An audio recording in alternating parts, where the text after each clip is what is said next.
One mic, one voice. You can change the world, it's your choice.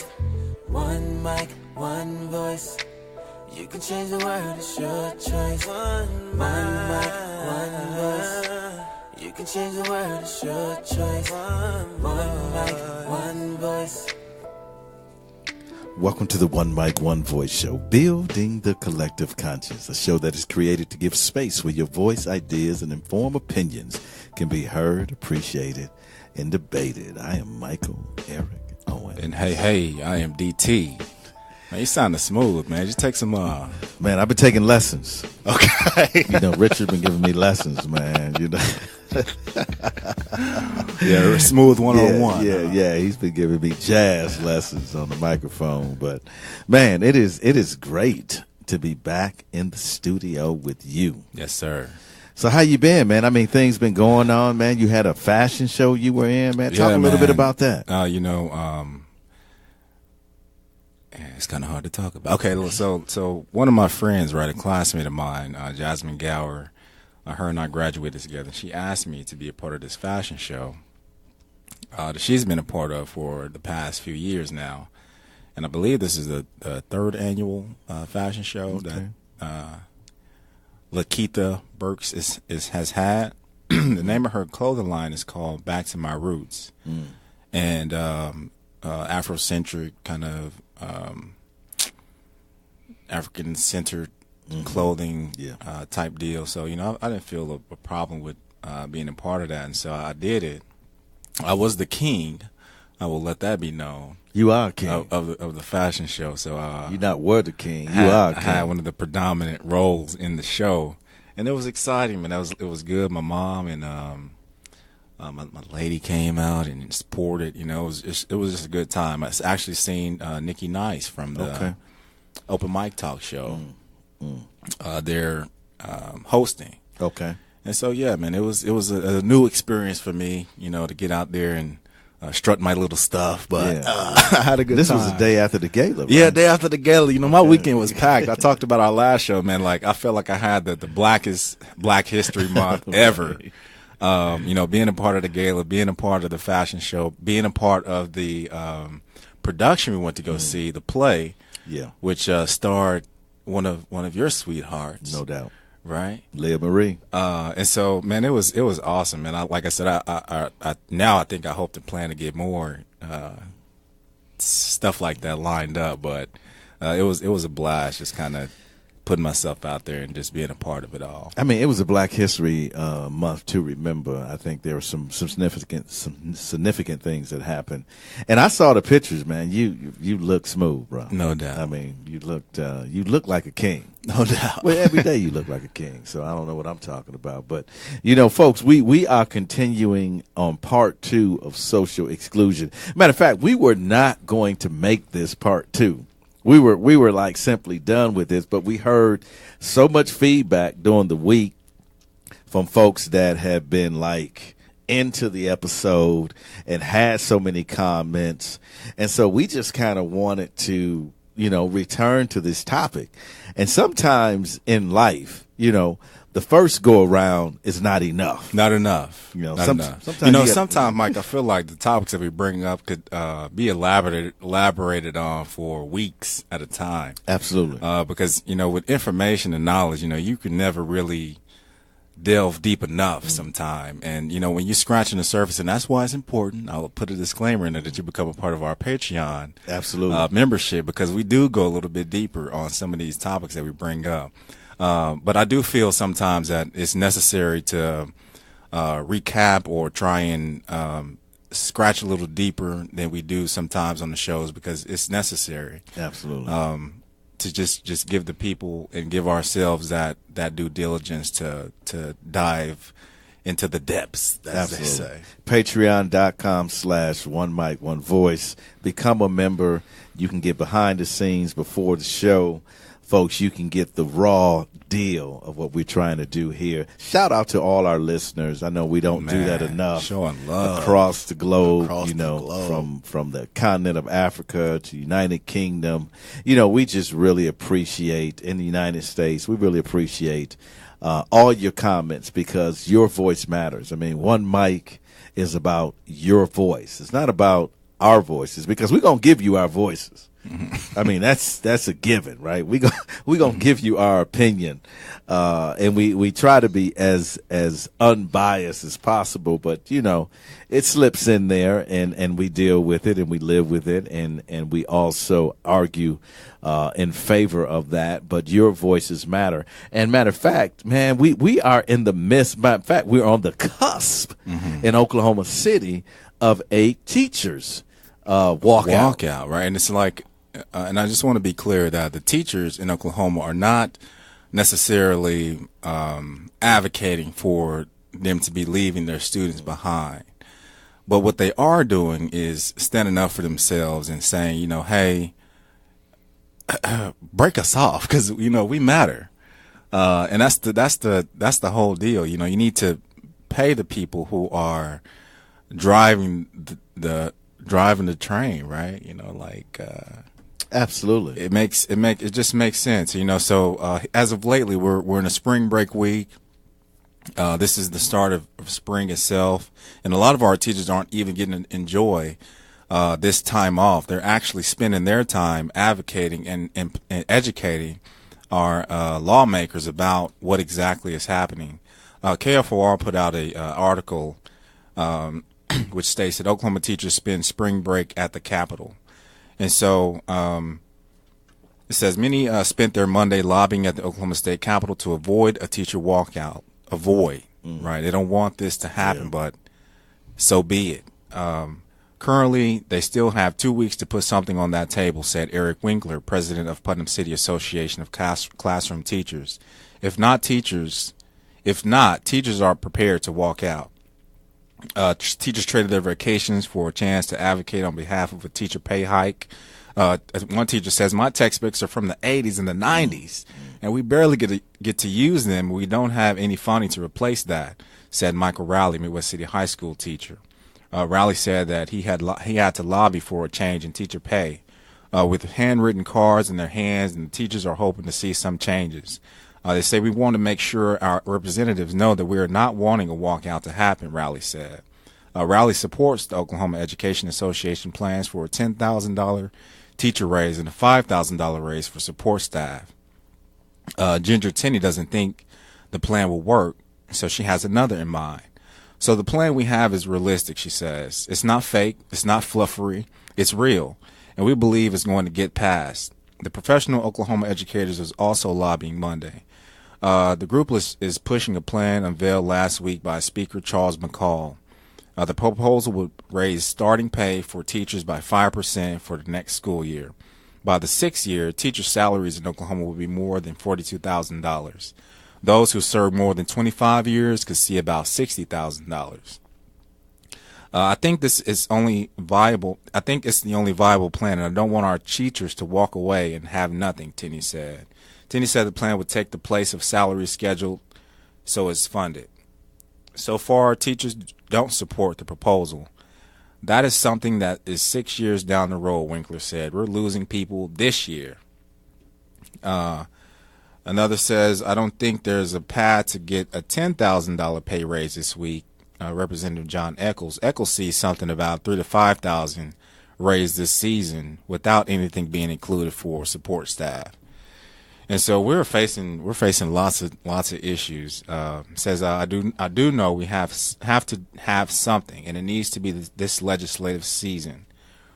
Said Representative Jason Dunnington. The POE plans does not include a raise for support staff. Now let me say this, and when we can't pay our teachers, the people that educate our children, the people that instruct those and shape those, the future of our country, this should not even be a debate.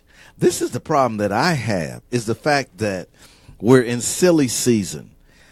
2024, you're talking about giving them the raise that they need. Okay, what is the cost of living going to be in 2024? Right. Inflation will do its thing. I'm like, this is idiotic to even suggest that. It, to me, it boils down to, this is a determinate position by those in power to simply say, we don't care. We don't care. Because if you care, you would make it happen. You would find it. Man, the things that the state is funding cannot be. There are some priorities that I would agree with that the state is doing. But I guarantee you, if we looked at the state funding, we would clearly say that paying our teachers and our support staff, those that are in there every day dealing with our kids, that they're worthy of what they're asking for. It's not outrageous. They are the lowest paid in the United States. I could see if they were in the middle. I could see if they were up at the top. They're at the bottom. What part don't you get? Nobody wants to wait to 2024. I say no more. One Mic, One Voice stands with teachers. No doubt. And I'm going to say like this. You unite, you stay together, you strike, you put the pressure on them, you make them bend to your will. Because only when that happens will you get what you deserve. Listen, this is talking about getting what you deserve. It's not like they're not putting in the work. Teachers are working, man, to 10 o'clock at night. Man, weekends. Come on. Family time missed. It's ridiculous for us to be sitting up here discussing whether or not we should give a raise to the lowest teacher pay in the United States. It's ridiculous. And it's shameful. It is shameful. The nation is looking at Oklahoma and they're saying, shame on you. Mississippi. Oh, my God. Okay. And again, I don't want to offend any of our listeners in Mississippi. Okay, we appreciate you. But you don't have a stellar education system in Mississippi. The data proves that. But you pay your teachers more. I respect that. More than Oklahoma. What in the hell could these people be thinking? This is what I'm talking about. You don't pay our teachers. It simply says you don't care about our children. We got a comment. What does it say, D? Liza chimes in. She says, are the teachers in your state able to apply for grants? And in my opinion, like, what good is a grant to a teacher who is not starting up her own or his own a non-for-profit program or something that is extending their own professional platform? The grants are for the institutions.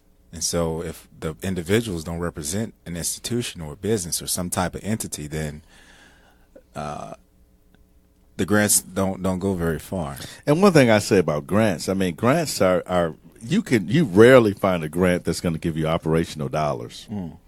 I mean, grants are going to go to programs. Grants are going to go to supplies. Grants go to those things. There are institutions that do not want to give you grant money for operations because they feel that should go somewhere else. But in Eliza's point is that, yeah, I mean, sometimes when you're in a position where you're not getting what you need from the system, you have to look outside the system to support that. The only concern I have is that's not sustainable. Because I think Oklahoma is at the point where we all need a raise, right? It's not just about one teacher or third grade teachers or seventh grade teachers. It's about the collective, about all teachers, and how do we get to that point, man? And you know, maybe we need to bring the state superintendent on the show, because I know she supports what's going on. You find that you have superintendents throughout Oklahoma that supports the teachers and what they are doing. So you people out there that are saying, well, the teachers get 3 months off. They don't. They don't. They have to go through training during the time that they're off, right? They have to prepare for going back to school. It take them a damn month just to kind of get it out their system. You know what I'm saying? Just to exhale, it takes them a month. So this whole idea that, like they're living these flowery lives and I'm going to say this. Okay. Some of our students, man, They hard to deal with, D. My gosh. I mean, you talking about Chucky's arrival, right? Every day. Mom sent him home like, this is my little angel. No, ma'am. This guy's full of fire. You dig? They are dealing with difficult situation, discipline problems while trying to teach. Listen, folks, this is a no-brainer. I'm going to say the state legislators, you need to get this done. Bring the shame off of Oklahoma. Pay teachers what they're asking for, and let's move forward and educate our kids. Folks, we're going to take a break. We have a comment coming up. Remember, Yes, we're talking about social exclusion. We have a comment coming up, and we about to get real deep. My guy Boom about to boom him. You see that voice got real He deep? got real deep. We about to get real deep. All right, now. All right, folks, we're going to take a break. We'll be right Back. Oklahoma Humanities Brain Box podcast uses the humanities to take listeners on a deep dive into the issues affecting American society and culture. Join some of Oklahoma's most interesting and knowledgeable humanities scholars to explore how history, literature, ethics, philosophy, and other humanities fields inform our understanding of current events and the human experience. And to find the Brain Box podcast, simply search Brain Box Podcast on iTunes, Podbean, Google Play, and any other podcasting library. If you have any ideas or comments rattling around in your noggin, email us at brainbox@okhumanities.org.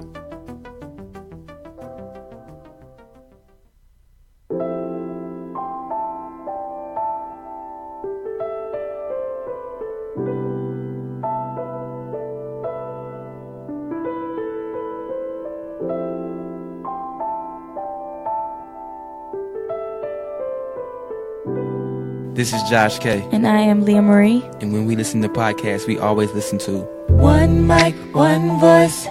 You can change the world, it's your choice. Your choice.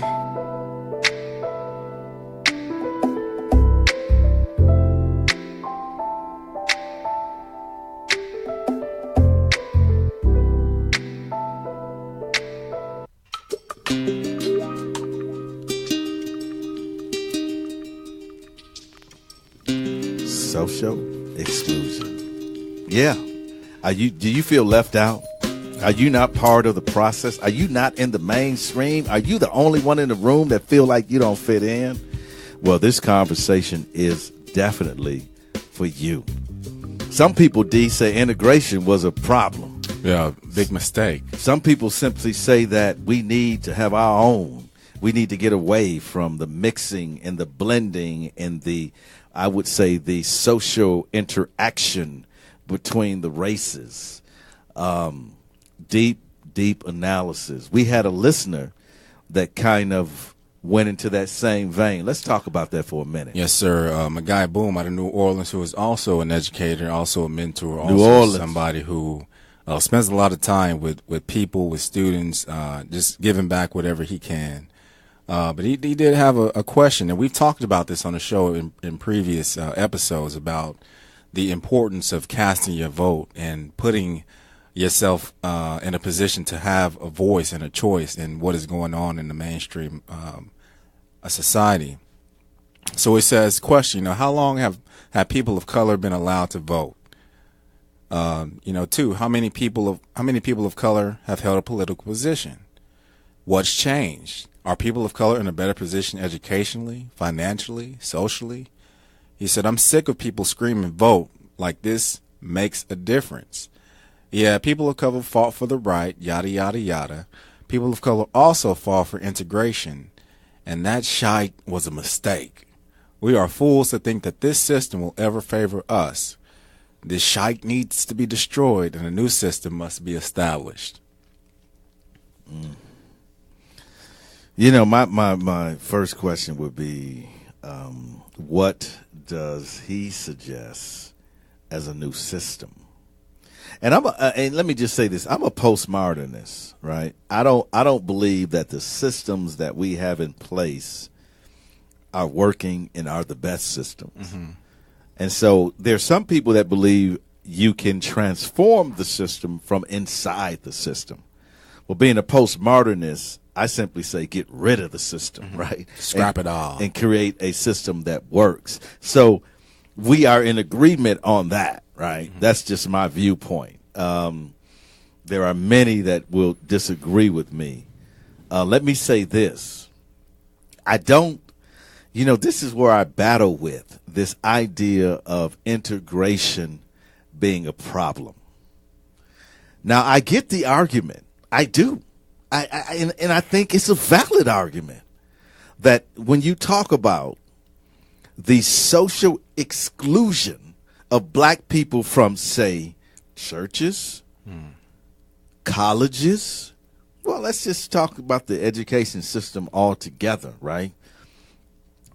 And talk about redlining, having us to create our own communities because we were not allowed to be in other communities. So I get the argument that black people were strong when they had their own social institutions, their own educational institutions. I get that. I do, D. But then something comes to mind, Dr. King. And I can't get away from King's philosophy of the fact that we need to coexist. I can't shake that, right? I can't get away from that because I have white brothers and sisters and Latino brothers and sisters and Asian brothers and sisters in which I have relationships with, in which they love me and I love them. So and you got your ancestry back too, so you got a little bit of all that in. I got a little bit of all that in me, right? So my whole thing is I can't shake the reality of philosophy of that sort of oneness. Yes, oneness. That's a great way of putting it. But Brother Bloom, I cannot dismiss his argument because it has validity, right? It is Garveyism at its best, right? We need to have our own. We need to create our own black businesses and communities and so forth. Look at the Tulsa race riots and what happened to Tulsa in 1921. So we know the history of that, the victory, the mountaintop, and also the valley, right? We understand that. However, I don't think integration in itself is the problem. I think the implementation of integration was a problem. I think that white folks that were in power never truly wanted integration. See, in American society, we have a facade of things, right? We have this facade of diversity, this facade of everybody you can be what you want to be. And America is this system where if you work hard, you can get to where well, that's just straight up. Okay, I'm not going to even let Richard have to bleep me on that one. Okay, right. Shite. That doesn't exist because there is a system in place, and this is where Brother Bloom and I agree. There's a system in place that prevents that. It prevents true integration. Integration means that I can come into the space and be equally treated and accepted and offer the same opportunity as anybody in that space. That's what integration is about. The implementation of that means that I walk in and I'm black. Now you got a problem. Now I got a problem. And I'm male. Right? If you like DT, you got locks. Now you got the triple problem. Yeah. Now you got locks. Okay. And so I think it is the rollout of that. The rollout of that. I would say it is the skewed or the grotesque rollout of that prevents us from having this purity, this pious kind of rollout of what integration means, right? Now, I'm going to take issue with the voting thing, though. I'm definitely, you guys know where I'm going here, right? Yeah. Know I've had this question. I've been on air.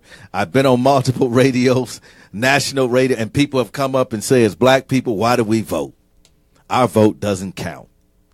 Well, I can tell you like this. I feel like in this last election, nobody's vote counted. Let's keep it honest. Not just for black folks, for white folks, for Asian folks, for Latino folks. Nobody vote counted because of the Russians sort of collusion with the Trump administration. So I don't think nobody vote counted.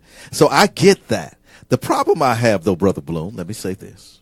The problem I have is I look at folks that have died, right? I look at the sacrifice. And it's hard for me to turn my back on that sacrifice.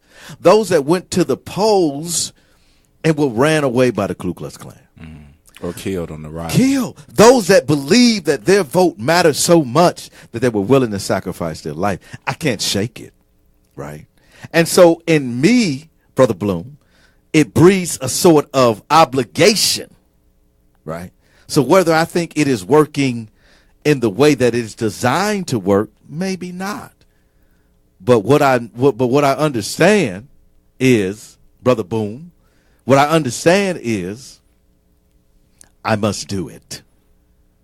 Maybe I do it simply because of the tradition thereof. And there are some traditions in the black community that we need to upheld simply because we are black folk, right? And at the end of the day, we're not going to change anything if we don't vote. I mean, that's D. You can. I want you to pipe in here because hey, again, I'm looking at the man in the mirror. I'm preaching to myself, right? No doubt.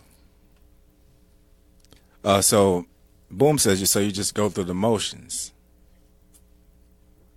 Go through the motions of what? Voting? Yeah. Well, I think statistically, when we look at the data, we can see it made a difference in electing the first black president.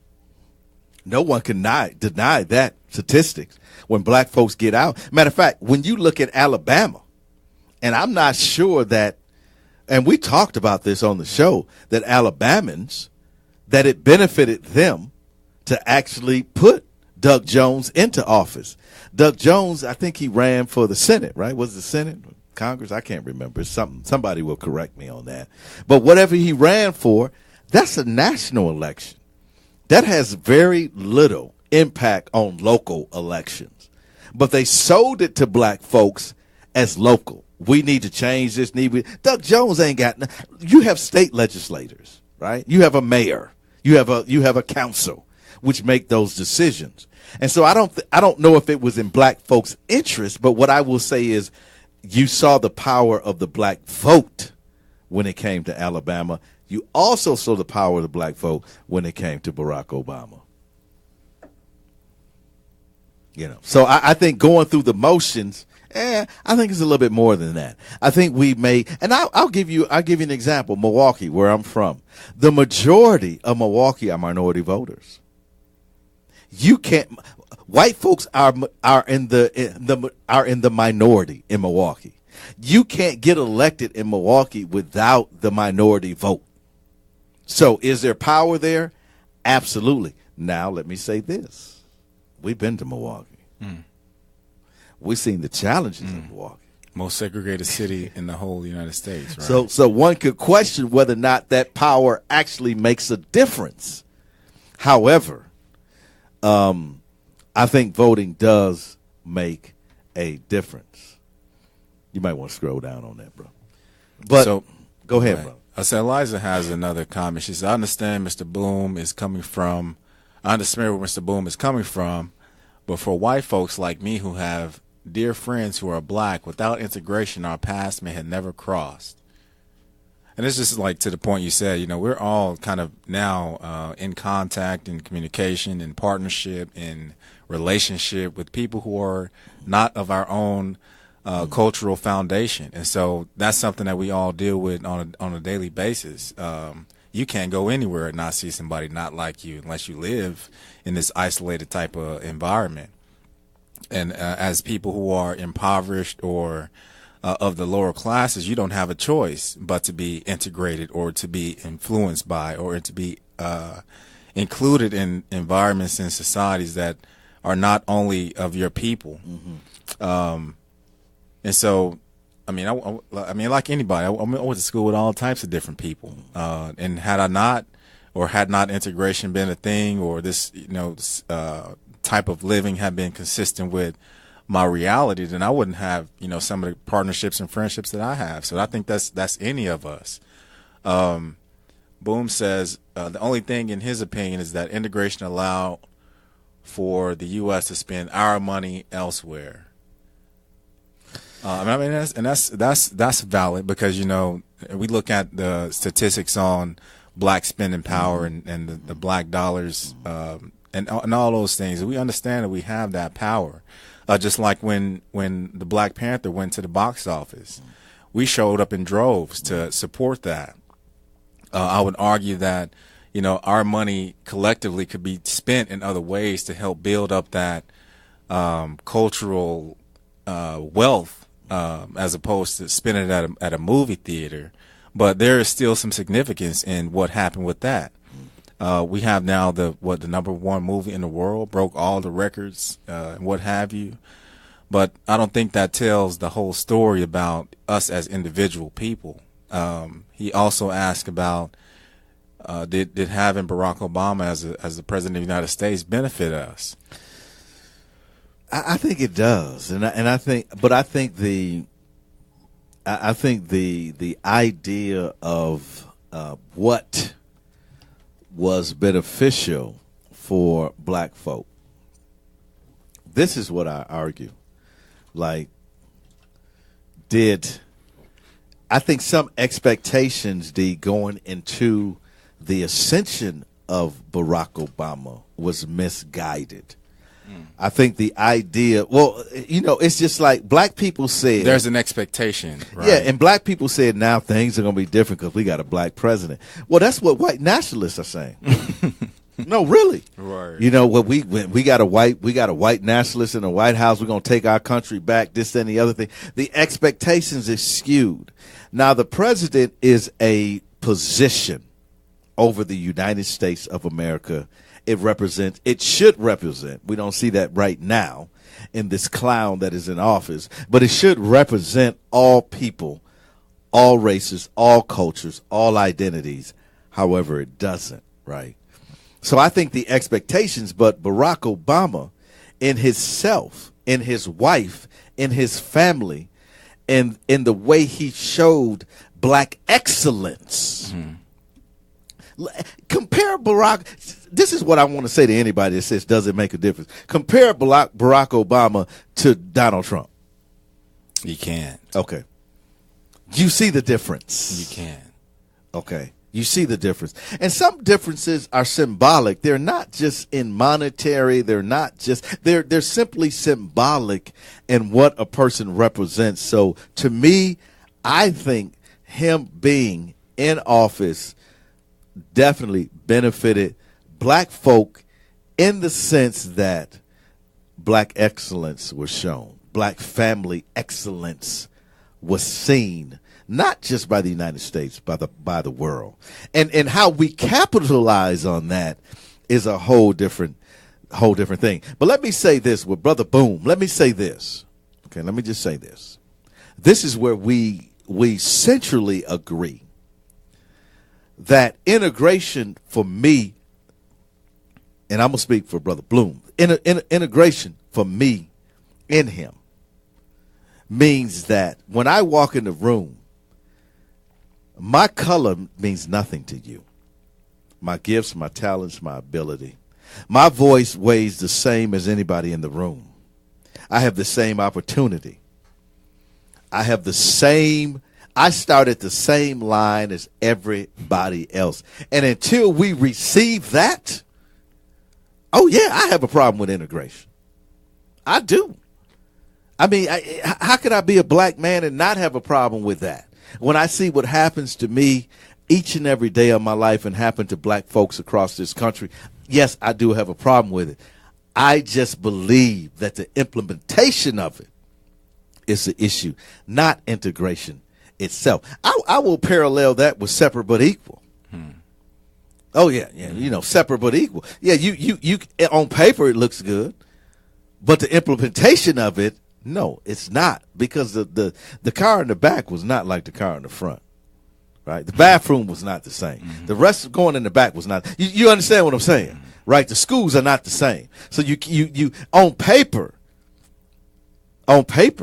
it may look good, but in reality it's not, because we live in a system that is designed to award unearned privilege to a certain class of people because of their race, and to demonize the other class because of their race. What else? We got some more comments, D. Eliza chimes back in. She says, I don't remember Obama having 5 innocent young black men locked up just because of their color. Oh, it's true. There's the Central Park 5. It's true. He didn't take out. Man, just think if hold on, let me say this. And I wasn't going to even go here, but let me go there. Barack Obama and Stormy Daniels. Oh. What if Barack Obama had a porn star that came out and said she had a relationship with him while Michelle was just having a baby? What would the conversation be like? Okay? That's white privilege. This N-word here. Come on. Would have been the start of the conversation. Oh, my. Man, they would have been calling for impeachment. Fox News would have been going crazy. This guy had to be squeaky clean. That's white privilege. And so you're right. When we see what's happening with this lunatic in the White House, folks, it's ridiculous. All you got to do is transfer that over to. What if the Russia investigation was into Barack Obama? What if Barack Obama was firing FBI people? Yo, Boom said if Barack smoked a cigarette again, it would have been over. Exactly. No doubt. It's the truth. And I think what we have become numb to this guy. I mean, our standards when it comes to white privilege is so low that a black person can do as little as he said, smoke a cigarette and be demonized. But this man can say, I can grab him by the pussy because I'm a celebrity. He can be. What if Barack Obama, D? We got to take a break here. But what if Barack Obama was accused by, 13, 15 women of sexual assault? Oh my God. I mean, this is ludicrous. I mean, he wouldn't survive an hour. They would march his, out of the White House immediately. But this man is able to get a pass. Folks, we're going to take a break. Social exclusion. We're going to get to it. Trust me. But this conversation, I don't know, D, we might have to hold off. Yeah. This conversation is great. Keep the comments coming. We love it, folks. We'll be right back. This is DT of the One Mic One Voice podcast. Just want to let you guys know you can go over to iTunes and search us at One Mic One Voice, and be sure to rate and review our episodes. Let us know about any feedback that you have and what you enjoy about the episodes.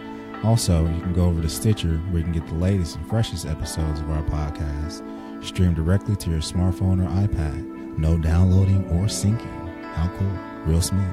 Also, we'd just like to take the time to thank you for your time and for your energy and for spending time with us as we discuss the historical record of our time.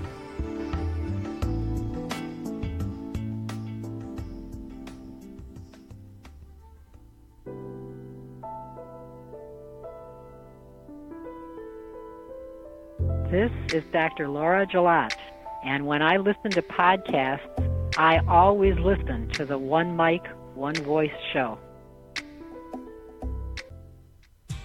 This is Richard Taplin, host of Blackest Studios' The Black Box. Join Elijah Bailey and myself as we interview entrepreneurs as they share their stories of passion and how it motivates them to strive forward. We also explore new topics on self-improvement. If you want to listen to our show, simply search Blackened Studios on iTunes, Google Play, Podbean, or Stitcher. And be sure to follow us at Blackened Studios on Facebook, Twitter, and Instagram. And if you want to catch all the shows that record here at Blackened Studios, simply go to the website, blackenedstudios.com. And remember, it's Blackened.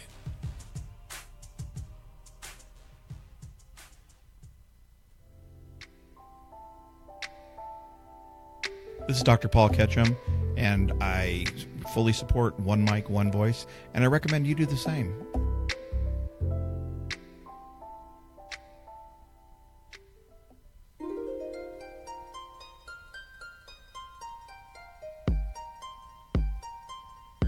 Thank you for downloading this episode.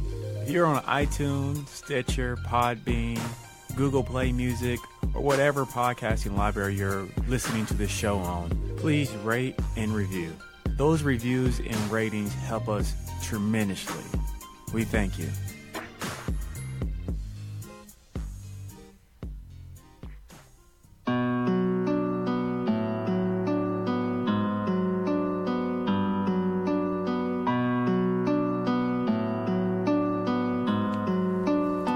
Welcome back. Man, we're having a great discussion. Yes, sir. A lot of input. Your input is valued. The mind is a great thing when you think about things. You see, many times in our life, we simply drift along by the wind. We don't understand that we need to dive deep into the mysteries of our time.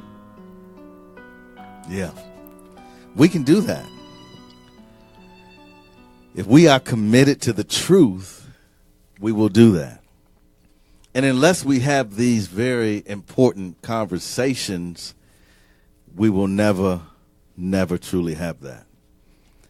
I want to go back for a minute. Do we have any more comments that we need to talk about? There's one down here, brother, that at the bottom there.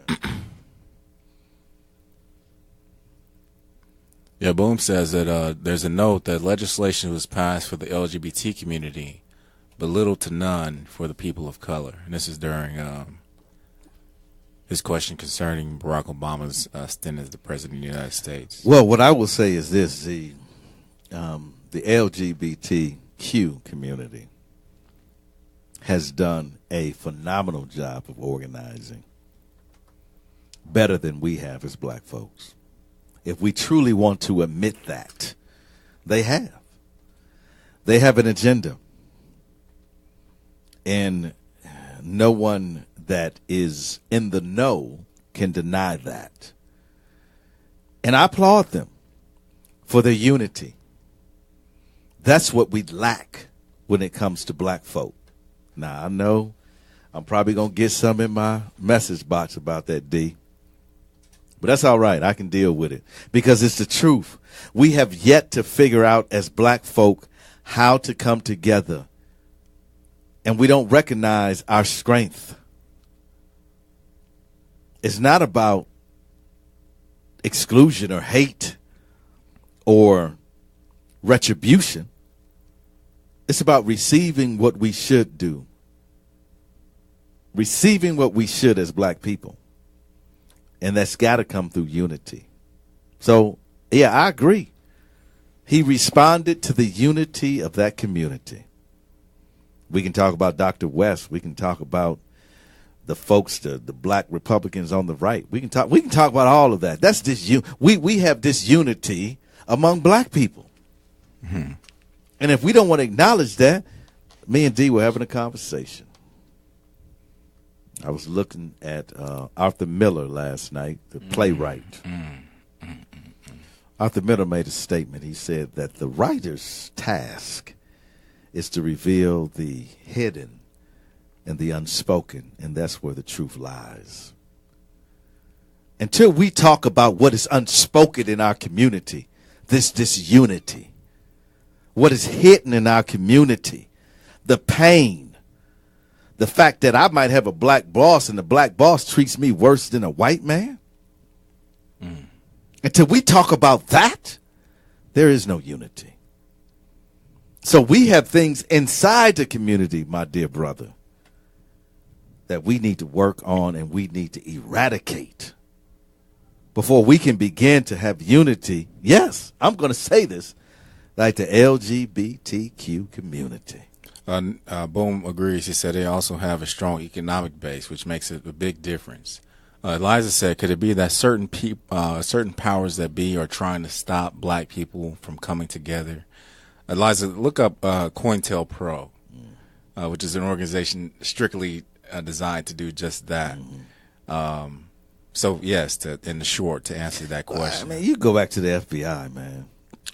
Go back to the police in general. Go back to the creation of, watch the movie Slavery by Another Name. I mean, there always been forces. There's always been forces that have worked to dwarf black unity, because what they realize, which is true, is that we have the intellect, the creativity, the resources to change the trajectory of this country. And by dividing country, I mean, when you look at even and I'm sure I'm preaching to the choir, but I mean, when you look at the Black Panthers, and when you look at also the Nation of Islam, the FBI paid informants within there to disrupt. There is a history of that. Knowledge is power, right? Yeah. So yeah, it is there. I can't blame all the black race, but I think we play a part, and sometimes you have to rise. I think a challenge too, Mike, we face is that the black community, quote unquote, is looked at as monolithic, and we're all like so different, even within that space of being black or considered African American or whatever you would choose to name that group of people. And so it's hard for even some blacks to accept the fact that they're being categorized based off their own, or based off some generalized way of thinking, generalized way of being, generalized way of existing on this planet. And so all that comes with the fact that we are all individuals. And that tells the biggest story in our approaches and the way that we go about living our lives, the way that we process the information that is coming from living this lifestyle. And I think that's a huge thing to point out, because no two black people are the same, even considering they may have grown up together, same neighborhood, same family. You mean we don't all look the same? No. I mean, and I honestly, like, I'm watching TV, and I mean, you see a sea of white faces or Asian faces or Hispanic faces, and in your mind, these people are the same in a sense, and to that point, that's disrespectful to think that we see one person as the same as all the people who represent that nationality. And so I would feel the same disrespect in somebody looking at me saying, "Oh man, you look like this other black dude I just seen down the street." Like, man, hey, wait a minute, I'm unique. Leroy, right? Leroy. Man, I ain't Leroy. Wait a minute, I've got my own characteristics, right? And so, there's a big psychological game that is happening, and even our perception of each other and the way that we go about understanding individual issues. Yeah. No, I agree, and everything that we've been talking about falls into this idea of social exclusion, right? This idea of being moved to the periphery, to the fringes of society, strictly because of the race that we are. Now, I'm not going to sit here today and say that we're all there's only black people on the fringes of society. There are poor whites. There are the immigrants are moved to the fringes of society, right? A country built on immigration turns around and says, "You know what? It was good for me, but it's not good for you." Right? My ancestors came here, but guess what? You can't come here. Right? That's the problem we have.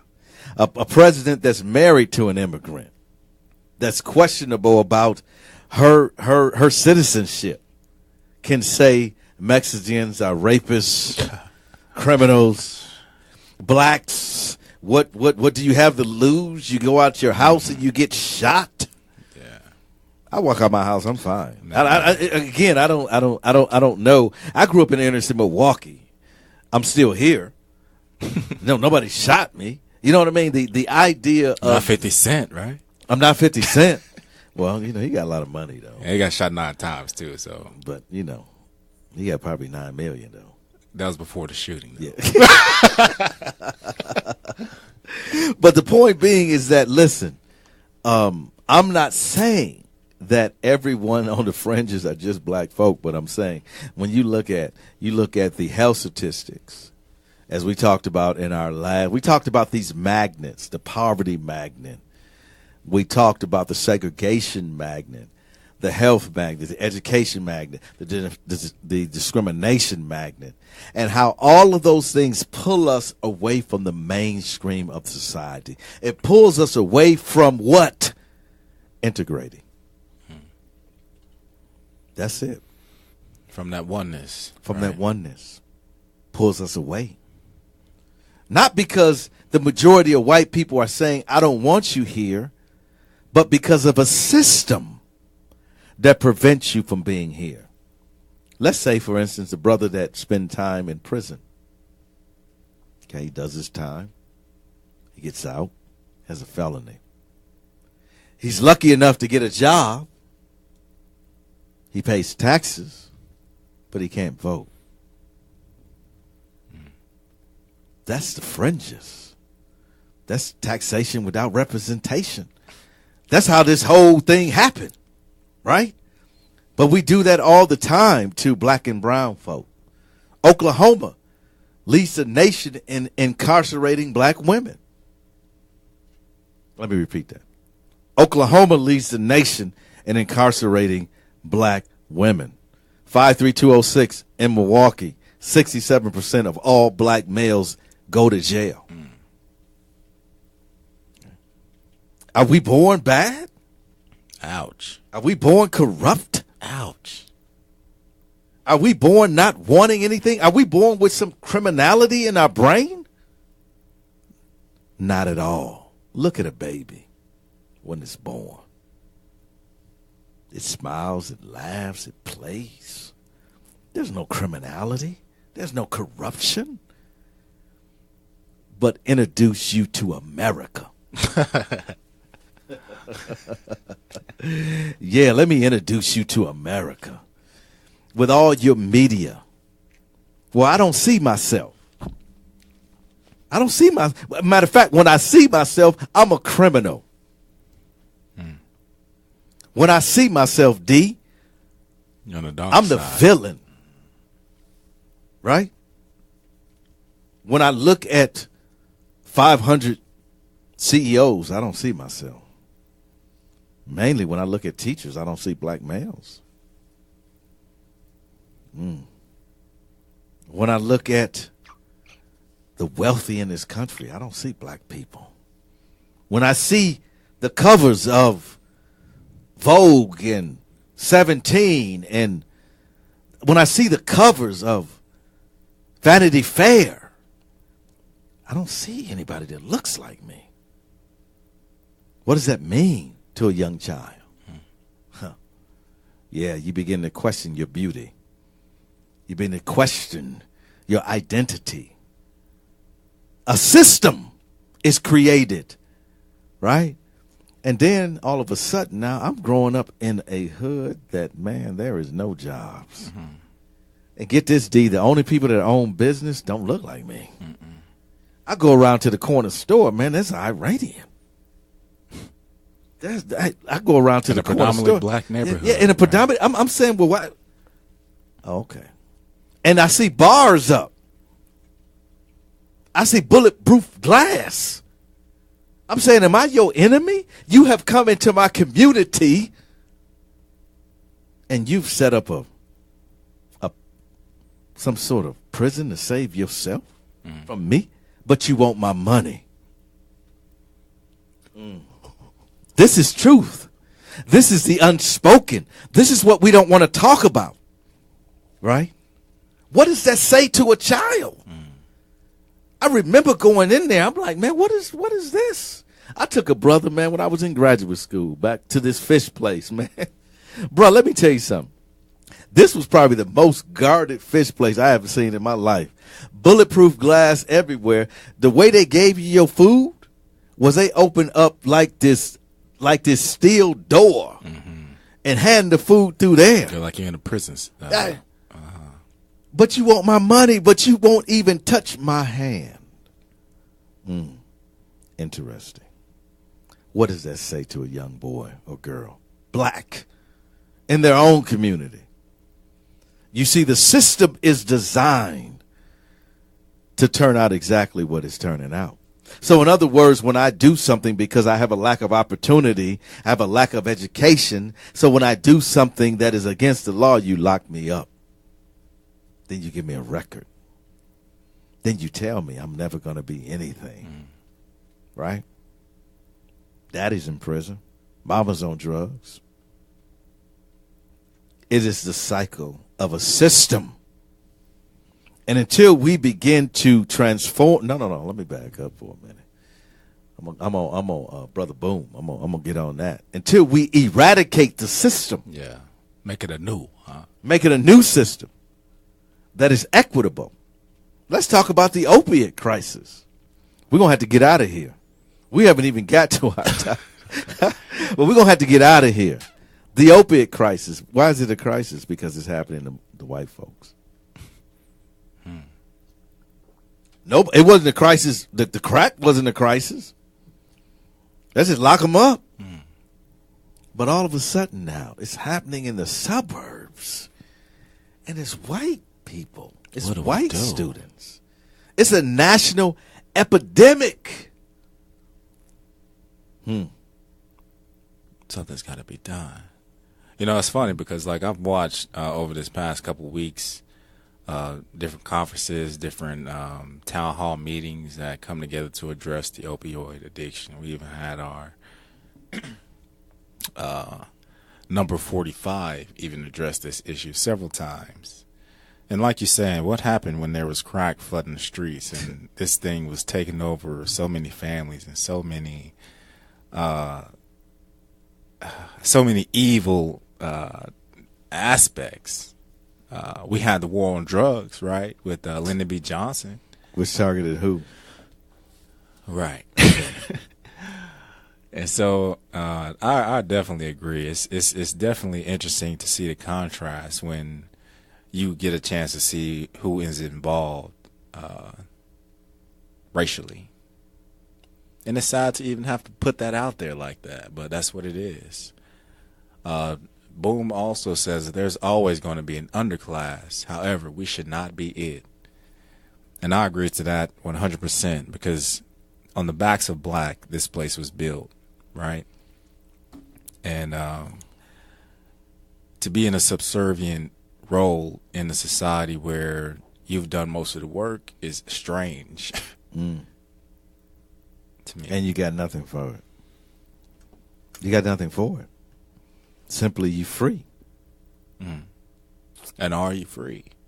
And are you free? This is what we're talking about. Free to do the wrong thing. We live in a society that has yet to address what Alfred Murray talked about, the unspoken, the hidden. We can't deal with the unspoken. It's too painful. I understand. I get it. My white brothers and sisters, I get it. And you know, you in the modern era, you didn't have slaves. You didn't do these things. I get it. But it's our history. I ask you this question. What do we do with that? If you do nothing with it, who will? If you don't acknowledge it, who will? You see, even on the micro level, if one is hurt, if one is wounded, until restitution is made, nothing will happen. Matter of fact, I will say, if you even believe in God, God says this, repent. It's in the scriptures. Until you repent, there is no restitution. This is not our charge. We are nothing more than a watchman on the tower, simply announcing what has transpired. But it is up to you.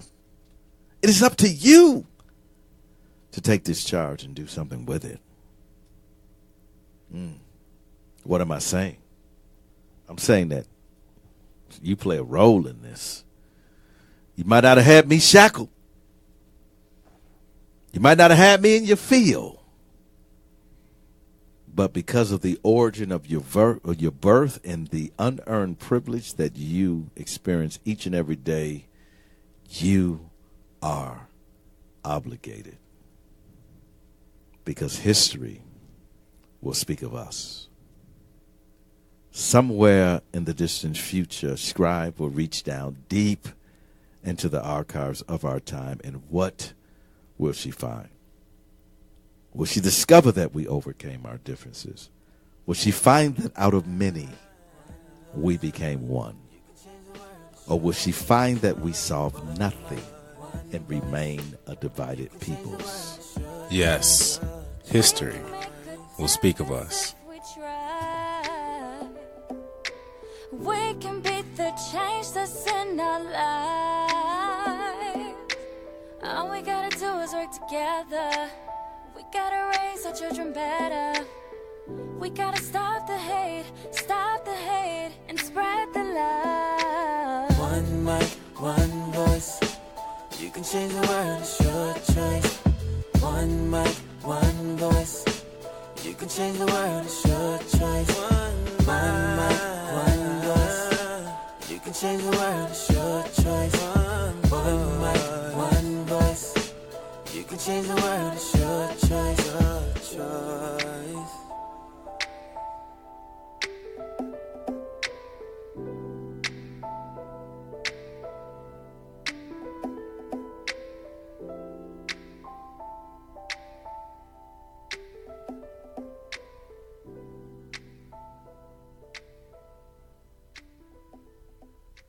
Today's broadcast is being brought to you by Blacken Studios. To learn more about Blacken Studios, please visit them at blackenstudios.com or visit them on their Facebook page, Blacken Studios. Today's broadcast is also being brought to you by Perry Publishing and Broadcasting.